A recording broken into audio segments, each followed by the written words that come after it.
Assalamualaikum warahmatullahi wabarakatuh. Berjumpa lagi dengan Bu Naim anak-anak. Kita kali ini akan belajar tentang pelajaran Teknologi Informasi dan Komunikasi atau TIK. Kita akan belajar bab 1. Nah, di bab 1 ini kita akan belajar tentang alat komunikasi. Nah, di bab 1 ini ada beberapa alat komunikasi. Ada bel, lalu handy-talkie, telepon, handphone, radio, televisi, komputer, dan laptop. Sebelum itu, apa sih alat komunikasi itu? Alat komunikasi itu semua alat yang bisa kita gunakan untuk menyampaikan informasi atau untuk berkomunikasi. Ya, bel, handy-talkie, telepon, handphone, radio, televisi, komputer, dan laptop. Nah, sekarang akan Bu Naim jelaskan satu persatu. Yang pertama adalah bel. Bel, nah gambarnya seperti di layar ya. Seperti ini ya. Bel rumah, ini contoh bel rumah. Tetapi bel itu ada beberapa macam. Ada bel rumah, bel mobil, bel di sekolah. Kalau kalian kemarin sudah masuk, berarti sudah dengar bel yang ada di sekolah ya. Kalau bel yang ada di sekolah itu sama digunakan untuk menyampaikan pesan atau menyampaikan tanda. Tanda sudah saatnya masuk sekolah, tanda apalagi tanda sudah waktunya istirahat atau tanda waktunya pulang sekolah. Nah, sedangkan gambar yang di layar ini adalah bel rumah.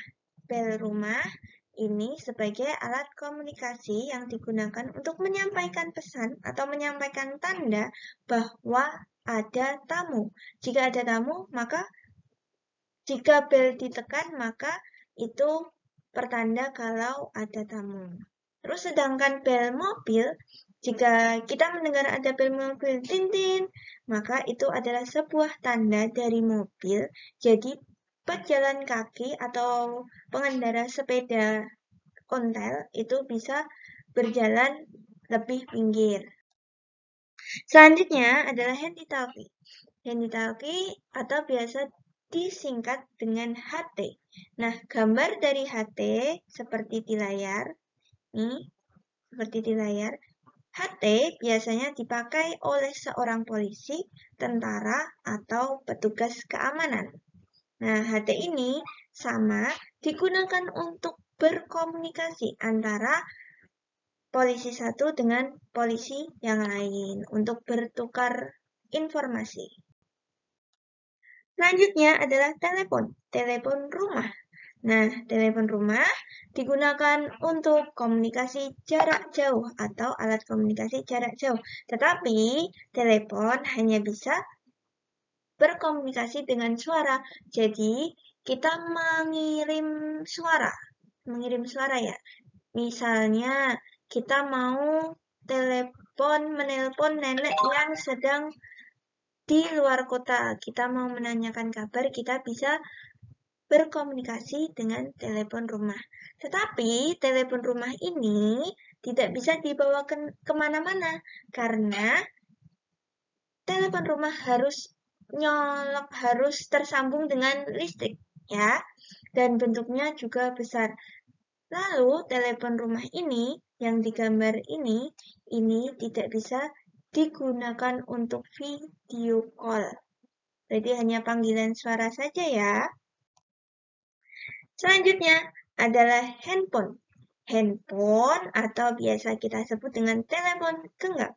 Terus kalau zaman sekarang, handphone bisa disebut juga dengan smartphone, ponsel, itu nama lain dari handphone. Nah, untuk gambar handphone sendiri, semuanya pasti tahu nih di rumah.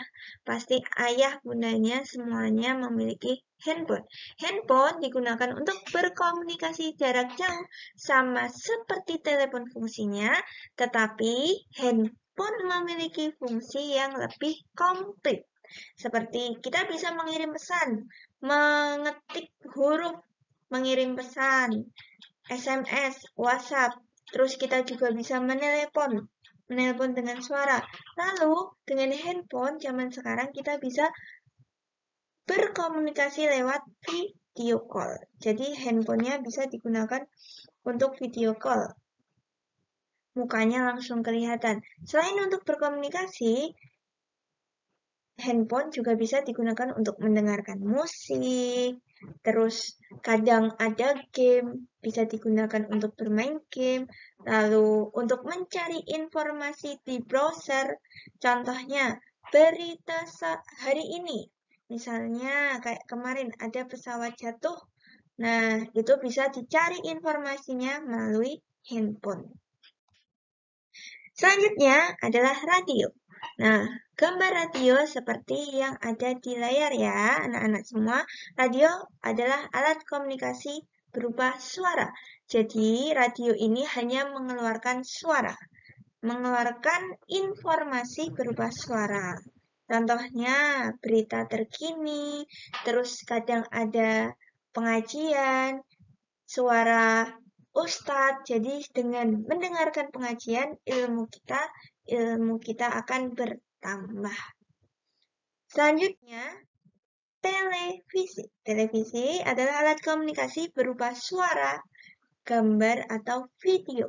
Nah, tetapi di televisi ini juga kita bisa melihat animasi atau kartun. Di dalam televisi ini, kita tidak bisa memberi informasi, tetapi kita mendapatkan informasi. Contohnya, kalian semua di rumah itu melihat Upin Ipin. Nah, di dalam kartun Upin Ipin itu terdapat berbagai macam informasi. Contohnya, di dalam Upin Ipin ada nyanyian alif ba ta sa jim ha ha. Nah, kita dikenalkan dengan huruf-huruf hijaiyah. Terus ada lagi tayangan laptop si Unyil. Nah, di dalam tayangan laptop si Unyil kita bisa mendapatkan informasi, mendapatkan pengetahuan baru.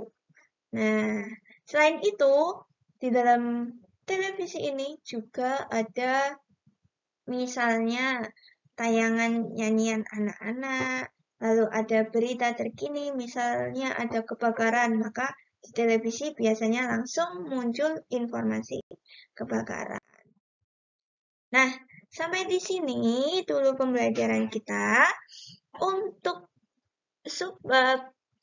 alat komunikasi laptop dan komputer, insya Allah akan Bu Naim terangkan dalam pertemuan atau pembelajaran selanjutnya.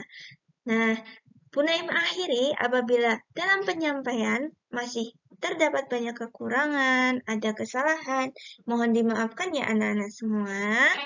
Akhirul kalam, wassalamualaikum warahmatullahi wabarakatuh.